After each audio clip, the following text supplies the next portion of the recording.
Welcome back to my channel. Finally ನಾವು ಇಂಡಿಯಾಗೆ ಬಂದು ರೀಚ್ ಆದ್ವಿ. ಸುಮಾರು ನಾವು 3.5 ವರ್ಷ ಆದ ನಂತರ ನಾವು ಇಂಡಿಯಾಗೆ ಬಂದಿರೋದು. ಫ್ಯಾಮಿಲಿಯಲ್ಲಿ ಎಲ್ಲರಿಗೂ ಕೂಡ ಮೀಟ್ ಆಗಿ ತುಂಬಾನೇ ಖುಷಿ ಆಯಿತು. ಸೊ ಇಂಡಿಯಾದಲ್ಲಿ ನಾವು ಇರೋದು ಬೆಂಗಳೂರು ಸಿಟಿಯಲ್ಲಿ. ಸೊ ಇಲ್ಲೇ ನಮ್ಮದು ಸ್ವಂತ ಮನೆ ಇದೆ. ಸೊ ಇಲ್ಲೇ ಇರೋದು ನಾವು. ಸೊ ಊರಿಂದ ಅಪ್ಪ ಅಮ್ಮ ಅಣ್ಣ ಎಲ್ಲ ಬಂದು ನಮಗೆ ಮೀಟ್ ಆಗಿ ಮತ್ತೆ ತಿರ್ಗಾ ಅವರು ಕೂಡ ಊರಿಗೆ ಹೋಗಿದ್ದಾರೆ. ಸೊ ನಾವು ಕೂಡ ಊರಿಗೆ ಹೋಗಿ ಬಾಕಿದವ್ರಿಗೆ ಎಲ್ಲರಿಗೂ ಕೂಡ ಮೀಟ್ ಆಗಿ ಬಂದ್ವಿ. ಮತ್ತೆ ಅವರು ನೆಕ್ಸ್ಟ್ ವೀಕಲ್ಲಿ ಬರ್ತಾರೆ. ಸೊ ಅವಾಗ ಬಂದಾಗ ನಾನು ಖಂಡಿತ ಅವರು ನಿಮಗೆ ಪರಿಚಯ ಮಾಡಿಸ್ತೀನಿ. ಇವಾಗ ನಾವು ಇಲ್ಲಿ ಬಂದ್ಬಿಟ್ಟು ಹತ್ತತ್ರ ಒಂದು 3 ವೀಕ್ಸ್ ಆಗ್ತಾ ಬಂದಿದೆ. ಸೊ ಶ್ರಾವಣಿ ಸ್ಕೂಲ್ ಸ್ಟಾರ್ಟ್ ಆಗಿ ಆಲ್ರೆಡಿ 2 ವೀಕ್ಸ್ ಆಗ್ತಾ ಬಂದಿದೆ. ಆದರೆ ವಿಶ್ವಂದು ಇವತ್ತು ಫಸ್ಟ್ ಡೇ. ಇವತ್ತು ಫಸ್ಟ್ ಡೇ ಇಂಡಿಯಾದಲ್ಲಿ ಸ್ಕೂಲಿಗೆ ಹೋಗಿದ್ದಾನೆ. ನಾನು ಕೂಡ ಮನೆಯಲ್ಲಿ ಎಲ್ಲ ಒಂದೊಂದಾಗಿನೇ ಸೆಟ್ ಮಾಡ್ಕೋತಾ ಇದ್ದೀನಿ. ಸೊ ಅದೆಲ್ಲ ಕೂಡ ಬರುವಂಥ ವ್ಲಾಗಲ್ಲಿ ನಿಮ್ಮ ಜೊತೆ ಶೇರ್ ಮಾಡ್ಕೋತೀನಿ. ಸೊ ತುಂಬಾ ಬ್ಯುಸಿ ಇತ್ತು, ಎಲ್ಲ ನಮ್ಗೆ ಕೂಡ ಅಡ್ಜಸ್ಟ್ ಆಗೋದಕ್ಕೆ ಇಲ್ಲಿ ಟೈಮ್ ಬೇಕಾಗಿತ್ತು. ಅದಕ್ಕೆ ನನಗೆ ಇಷ್ಟು ದಿವಸ ವಿಡಿಯೋ ಮಾಡೋದಕ್ಕೆ ಆಗಲಿ ಅಥವಾ ಅಪ್ಲೋಡ್ ಮಾಡೋದಕ್ಕೆ ಆಗಲಿ ಟೈಮೇ ಸಿಕ್ಕಿಲ್ಲ. ಇನ್ಮೇಲೆ ಖಂಡಿತವಾಗ್ಲೂ ವಾರಕ್ಕೆ 1 ಅಥವಾ 2 ವಿಡಿಯೋ ಅಂತೂ ಅಪ್ಲೋಡ್ ಮಾಡಿ ಹಾಕ್ತಾನೆ ಇರ್ತೀನಿ. ಹಾಗೆ ರೆಸಿಪಿ ಚಾನೆಲ್ನಲ್ಲಿ ಕೂಡ ನಾನು ಸುಮಾರು ದಿವಸದಿಂದ ಒಂದು ರೆಸಿಪಿ ಕೂಡ ಅಪ್ಲೋಡ್ ಮಾಡಿಲ್ಲ. ಸೊ ಅದನ್ನು ಕೂಡ ನಾನು ಅಲ್ಲಿಗೆ ಸ್ಟಾಪ್ ಮಾಡಿದ್ದೆ. ಸೊ ಆದಷ್ಟು ಬೇಗ ಅದರಲ್ಲಿ ಕೂಡ ನಾನು ರೆಸಿಪೀಸನ್ನ ಹಾಕೋದಕ್ಕೆ ಟ್ರೈ ಮಾಡ್ತೀನಿ. ಐ ಹೋಪ್ ನಿಮಗೆಲ್ಲರಿಗೂ ಕೂಡ ಇವತ್ತಿನ ಬ್ಲಾಗ್ ಇಷ್ಟ ಆಗುತ್ತೆ ಅಂತ ಅನ್ಕೋತೀನಿ. ಹಾಗೆ ನೀವು ಇನ್ನೂ ನನ್ನ ಚಾನಲ್ಗೆ ಸಬ್ಸ್ಕ್ರೈಬ್ ಮಾಡ್ಕೊಂಡಿಲ್ಲ ಅಂದರೆ ಪ್ಲೀಸ್ ಇವಾಗೇ ಚಾನಲ್ಗೆ ಸಬ್ಸ್ಕ್ರೈಬ್ ಮಾಡ್ಕೊಳ್ಳಿ. ಹಾಗೆ ಇವತ್ತಿನ ವಿಡಿಯೋ ಇಷ್ಟ ಆಗಿದ್ರೆ ಲೈಕ್ ಮಾಡಿ. ಇಂಡಿಯಾಗೆ ಬಂದ ಮೇಲೆ ನಾವು ಎಲ್ಲಿ ಇದ್ದೀವಿ ಅದನ್ನು ನಾನು ನಿಮಗೆ ತಿಳಿಸೋದಕ್ಕೆ ಅಂತ ಈ ವಿಡಿಯೋನ ಮಾಡ್ತಾ ಇದ್ದೀನಿ. ಸೊ ನೋಡೋಣ ಮುಂದೆ ಬರುವಂಥ ವ್ಲಾಗ್ ಹೇಗಿರುತ್ತೆ ಅಂತ ನನಗೆ ಕೂಡ ಗೊತ್ತಿಲ್ಲ. ಸೊ ಆದಷ್ಟು ಬೇಗ ನಾನು ಆದಷ್ಟು ವಿಡಿಯೋನ ಅಪ್ಲೋಡ್ ಮಾಡೋದಕ್ಕೆ ಟ್ರೈ ಮಾಡ್ತೀನಿ. ಇವಾಗ ನಾನು ಚುರ್ಮುರಿ ಚೂಡ ಮಾಡ್ತಾ ಇದ್ದೀನಿ. ಸೊ ನಮ್ಮ ಉತ್ತರ ಕರ್ನಾಟಕ ಸೈಡ್ ಇದಕ್ಕೆ ಚುರ್ಮುರಿ ಚೂಡ ಅಂತಾನೆ ಕರೀತಾರೆ. ಆದರೆ ಬೆಂಗಳೂರು ಸೈಡ್ ಇದಕ್ಕೆ ಮಂಡಕ್ಕಿ ಅಂತ ಕರೀತಾರೆ. ನೋಡಿ ಈ ಥರ ಇದಕ್ಕೆ ಮಂಡಕ್ಕಿ ಅಂತ ಕರೀತಾರೆ. ಸೊ ಮಂಡಕ್ಕಿಗೆ ಒಗ್ಗರಣೆ ಹಾಕೋದು ಮಸಾಲ ಮಂಡಕ್ಕಿ ಅಂತಲೂ ಕರೀತಾರೆ ಕೆಲವೊಬ್ರು. ನಮ್ಮ ಉತ್ತರ ಕರ್ನಾಟಕ ಸೈಡ್ ನಾವು ಹೇಗೆ ಮಾಡ್ತೀವಿ ಅದನ್ನು ನಿಮ್ಮ ಜೊತೆ ಶೇರ್ ಮಾಡ್ಕೋತೀನಿ. ಸಂಜೆ ಟೈಮಲ್ಲಿ ಟೀ ಜೊತೆ ತಿನ್ನೋದಕ್ಕೆ ತುಂಬಾ ಚೆನ್ನಾಗಿರುತ್ತೆ. ಅಥವಾ ಅವಾಗವಾಗ ನಾವು ಮನೆಯಲ್ಲಿ ಮಾಡ್ತಾನೆ ಇರ್ತೀವಿ. ಮಕ್ಕಳಿಗೂ ಕೂಡ ತುಂಬಾ ಇಷ್ಟ ಆಗುತ್ತೆ. ಸೊ ಮಂಡಕ್ಕಿ ನಾನು ಮೊದಲು ಸ್ವಲ್ಪ ಇದನ್ನು ಬಿಸಿ ಮಾಡ್ಕೋತೀನಿ. ಯಾಕಂದರೆ ತುಂಬಾ ಸಾಫ್ಟ್ ಇದ್ದಾವೆ ಮಂಡಕ್ಕಿ. ಅದಕ್ಕೆ ಸ್ವಲ್ಪ ಬಿಸಿ ಮಾಡಿಕೊಂಡ್ರೆ ತಿನ್ನೋದಕ್ಕೆ ಕುರುಮಾಗಿ ಚೆನ್ನಾಗಿರುತ್ತೆ. ನಿಮಗೆ ಬಿಸಿ ಮಾಡ್ಕೊಳ್ಳೋದಕ್ಕೆ ಆಗಿಲ್ಲ ಅಂದರೆ ನೀವು ಇದನ್ನು ಒಂದು 1/2 hour ಬಿಸಿಲಲ್ಲಿ ಕೂಡ ಇಡ್ಬೋದು. ಅದೇ ನಾನಿಲ್ಲಿ ಈ ಥರ ದೊಡ್ಡ ಪಾತ್ರೆಯಲ್ಲಿ ನಾನು ಇದನ್ನು ಸ್ವಲ್ಪ ಬಿಸಿ ಮಾಡ್ಕೋತೀನಿ. ಸ್ವಲ್ಪ ಕ್ರಿಸ್ಪಿಯಾಗಿದ್ದರೆ ತಿನ್ನೋದಕ್ಕೆ ಚೆನ್ನಾಗಿರುತ್ತೆ. ಅದಕ್ಕೆ ಗ್ಯಾಸ್ ಫ್ಲೇಮ್ ಫುಲ್ ಲೋಲಿ ಇಟ್ಕೊಂಡು ನಾವು ಇದನ್ನು ಹುರ್ಕೋಬೇಕು. ಕೆಳಗಡೆ ಎಲ್ಲಿ ಕೂಡ ಸ್ವಲ್ಪ ಕೂಡ ಚುರ್ಮುರಿನ ಅಂಟ್ಕೋಬಾರ್ದು, ಹೊತ್ತಬಾರ್ದು.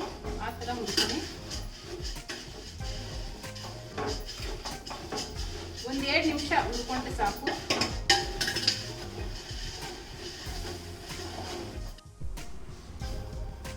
ಮಂಡಕ್ಕಿ ನಾನು ಸ್ವಲ್ಪ ಬಿಸಿ ಮಾಡ್ಕೊಂಡಿದ್ದೀನಿ. ನೋಡಿ ಈ ಥರ ಟಚ್ ಮಾಡಿದ್ರೆ ನಮಗೆ ಸ್ವಲ್ಪ ಬಿಸಿ ಹತ್ತಬೇಕು ಅಷ್ಟೇ, ತುಂಬ ಬಿಸಿ ಏನು ಮಾಡ್ಕೊಳ್ಳೋದು ಬೇಡ. ಸೊ ಇವಾಗ ಗ್ಯಾಸ್ ಆಫ್ ಮಾಡ್ಕೊಂಡಿದ್ದೀನಿ. ಈ ಕಡೆ ಒಗ್ಗರಣೆ ಹಾಕೊಳ್ಳೋಣ. ನೀವು ಚುರುಮುರಿ ಕ್ವಾಂಟಿಟಿ ಎಷ್ಟಿದೆ ಅದ್ರ ಮೇಲೆ ಎಣ್ಣೆನ ತಗೋಬೇಕು. ನಾನು ಇಷ್ಟು ಚುರುಮುರಿಗೆ ಒಂದು 2 ಟೇಬಲ್ ಸ್ಪೂನ್ ಅಷ್ಟು ಎಣ್ಣೆನ ಹಾಕೊಂಡಿದ್ದೀನಿ. ಸೊ ಮೊದಲಿಗೆ ಎಣ್ಣೆ ಬಿಸಿ ಆದಮೇಲೆ ಇವಾಗ ಇದಕ್ಕೆ ನಾನು ಒಂದು ಅರ್ಧ ಕಪ್ ಅಷ್ಟು ಹಸಿ ಶೇಂಗಾನ ಹಾಕೋತಾ ಇದ್ದೀನಿ. ಮೊದಲು ಹಸಿ ಶೇಂಗಾನ ಎಣ್ಣೆಯಲ್ಲಿ ಚೆನ್ನಾಗಿ ಫ್ರೈ ಮಾಡ್ಕೊಳ್ಳೋಣ. ಶೇಂಗಾದ ಕಲರ್ ಚೇಂಜ್ ಆಗ್ತಾ ಇದೆ. ನಿಮಗೆ ಚುರ್ಮುರಿಯಲ್ಲಿ ಶೇಂಗಾದ ಕ್ವಾಂಟಿಟಿ ಎಷ್ಟು ಬೇಕು ಅದು ನೋಡ್ಕೊಂಡ್ಬಿಟ್ಟು ನೀವು ಹೆಚ್ಚು ಕಡಿಮೆ ಹಾಕೊಳ್ಳಿ. ಇದು ಸ್ವಲ್ಪ ಶೇಂಗಾ ಹುರಿತಿದ್ದಂಗೆ ಇದಕ್ಕೆ ನಾನು ಒಂದು ಅರ್ಧ ಕಪ್ ಅಷ್ಟು ಪುಟಾಣಿಯನ್ನು ಹಾಕೋತಾ ಇದ್ದೀನಿ. ನಾನು ಮೊದಲು ಶೇಂಗಾನ ಸ್ವಲ್ಪ ಫ್ರೈ ಮಾಡಿಕೊಂಡು ಆಮೇಲೆ ಪುಟಾಣಿನ ಹಾಕೋತಾ ಇದ್ದೀನಿ. ಗ್ಯಾಸ್ ಫ್ಲೇಮ್ ಫುಲ್ ಮೀಡಿಯಮ್ಲಿನೇ ಇಟ್ಕೊಂಡು ಇದನ್ನು ಹುರ್ಕೊಳ್ಳಿ. ಪುಟಾಣಿ ಕಲರ್ ಕೂಡ ಚೇಂಜ್ ಆಗಿದೆ. ಇವಾಗ ಇದಕ್ಕೆ 1 ಟೀ ಸ್ಪೂನ್ ಅಷ್ಟು ಜೀರಿಗೆನ ಹಾಕೋತಾ ಇದ್ದೀನಿ. ಮತ್ತು 1 ಚುಟ್ಕಿಯಷ್ಟು ಹಿಂಗು, ಹಾಗೆ ಸ್ವಲ್ಪ ಕೊತ್ತಂಬರಿ ಸೊಪ್ಪು ಮತ್ತು ಕರಿಬೇವನ್ನ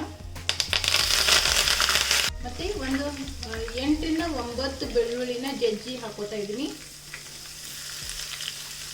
ಈ ಚಿವಡಾಕ್ಕೆ ಬೆಳ್ಳುಳ್ಳಿದು ಸ್ವಲ್ಪ ಕ್ವಾಂಟಿಟಿ ಜಾಸ್ತಿನೇ ಹಾಕೊಳ್ಳಿ. ಸೊ ಬೆಳ್ಳುಳ್ಳಿ ಜಾಸ್ತಿ ಹಾಕಿದಷ್ಟು ನಿಮಗೆ ಅದಕ್ಕೆ ಟೇಸ್ಟ್ ತುಂಬಾ ಚೆನ್ನಾಗಿ ಬರುತ್ತೆ.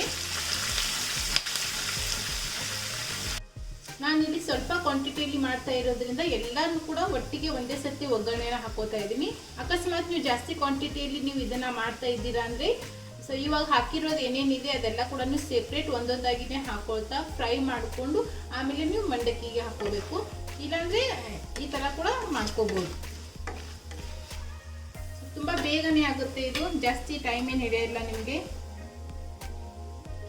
ಯಾರಾದರೆ ಅಕಸ್ಮಾತ್ ನಿಮ್ಮ ಮನೆಗೆ ಗೆಸ್ಟ್ ಬಂದರೆ ಆವಾಗ ನೀವು ಸಡನ್ಲಿ ಮಾಡ್ಕೊಳ್ಬೋದು. ಇವಾಗ ಇದಕ್ಕೆ ನಾನು ಅರಿಶಿನ ಹಾಕೋತಾ ಇದ್ದೀನಿ. ಮತ್ತು ಖಾರ, ನಿಮಗೆ ಮಂಡಕ್ಕಿ ಎಷ್ಟು ಖಾರ ಬೇಕು ನೋಡಿಕೊಂಡು ಖಾರನ ಹಾಕೋರಿ. ಇದು ರೆಡ್ ಚಿಲ್ಲಿ ಪೌಡರ್ ಇದೆ. ಮಕ್ಕಳು ಇರೋದ್ರಿಂದ ನಾನು ಖಾರ ಸ್ವಲ್ಪನೇ ಯೂಸ್ ಮಾಡ್ತಾ ಇದ್ದೀನಿ. ಆಮೇಲೆ ರುಚಿಗೆ ತಕ್ಕಷ್ಟು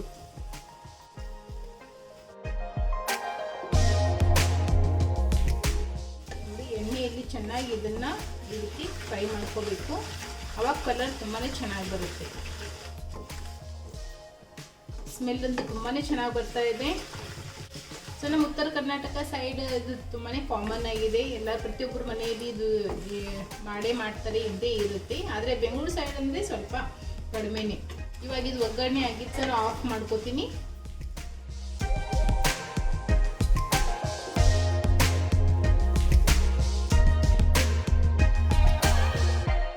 ಈ ಥರ ಒಗ್ಗರಣೆ ಹಾಕೊಂಡಾದ್ಮೇಲೆ ಇದು ತುಂಬಾ ಬಿಸಿ ಇರುತ್ತೆ. ಡೈರೆಕ್ಟ್ ಕೈಯಿಂದ ನೀವು ಮಿಕ್ಸ್ ಮಾಡ್ಕೊಳ್ಳೋದಕ್ಕೆ ಆಗೋದಿಲ್ಲ. ಅದಕ್ಕೆ ನಾನು ಇದೇ ಸ್ಪೂನಿಂದ ಇದನ್ನು ಈ ಥರ ಮಿಕ್ಸ್ ಮಾಡ್ಕೋತೀನಿ. ನಿಮಗೆ ಈ ಟೈಮಲ್ಲಿ ಸ್ವಲ್ಪ ಅರಿಶಿನ, ಖಾರ, ಉಪ್ಪ ಏನಾದರೂ ಕಡಿಮೆ ಅನಿಸಿದ್ರೆ ಇವಾಗೇ ನೀವು ಹಾಕೋಬೋದು.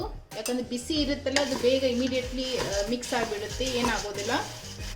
ನನಗೆ ಇಲ್ಲಿ ಸ್ವಲ್ಪ ಅರಿಶಿನ ಕಡಿಮೆ ಅನ್ನಿಸ್ತು, ನಾನೇ ಅದಕ್ಕೆ ಸ್ವಲ್ಪ ಅರಿಶಿನ ಹಾಕ್ಕೊಂಡಿದ್ದೀನಿ. ನೋಡಿ, ಈ ಥರ ಮಿಕ್ಸ್ ಮಾಡಿಕೊಂಡ್ರೆ ಸಾಕು. ಆಮೇಲೆ ಇದಕ್ಕೆ ನಾನು ಇನ್ನೂ ಒಂದು ಆ್ಯಡ್ ಮಾಡ್ತೀನಿ, ಸಕ್ಕರೆ ಪೌಡರನ್ನು ಹಾಕೋತಾ ಇದ್ದೀನಿ. ಯಾಕಂದರೆ ನಮ್ಮ ಮನೆಯಲ್ಲಿ ಸ್ವಲ್ಪ ಚೂಡ ಏನಿದೆ ಅದು ಸ್ವೀಟಾಗಿರಬೇಕು. ಜಾಸ್ತಿ ಖಾರ ಆದರೆ ಮಕ್ಕಳು ತಿನ್ನೋದಿಲ್ಲ, ಖಾರವಾಗಿ ರುಚಿಯಾಗಿ ಅನಿಸುತ್ತೆ.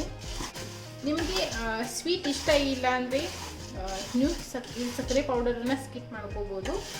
ಆದರೆ ಹಾಕಿದ್ರೆ ಟೇಸ್ಟ್ ತುಂಬಾ ಚೆನ್ನಾಗಿರುತ್ತೆ. ಸೊ ಒಂದ್ಸತಿ ನೀವು ಹಾಕಿ ಟ್ರೈ ಮಾಡಿ ನೋಡಿ. ನಾ ತಗೊಳ್ಳೋಂಥ ಎಣ್ಣೆ ಇದು ಎಲ್ಲ ಕರೆಕ್ಟಾಗಿದೆ. ಸೊ ನೋಡಿ, ಈ ಥರ ಎಲ್ಲ ಚೆನ್ನಾಗಿ ಮಿಕ್ಸ್ ಮಾಡಿಕೊಂಡು ಸ್ವಲ್ಪ ಇದು ತಣ್ಣಗಾದ್ಮೇಲೆ ನೀವು ಬೇಕಾದರೆ ಕೈಯಿಂದ ಈ ಥರ ಮಿಕ್ಸ್ ಕೂಡ ಮಾಡ್ಕೋಬೋದು. ಸೊ ನಮ್ಮದು ಚುರುಮುರಿ ಚೂಡ ರೆಡಿ. ನೀವು ಕೂಡ ಈ ಥರ ಮಂಡಕ್ಕಿನ ಮನೆಯಲ್ಲಿ ಖಂಡಿತ ಒಂದ್ಸತಿ ಟ್ರೈ ಮಾಡಿ ನೋಡಿ.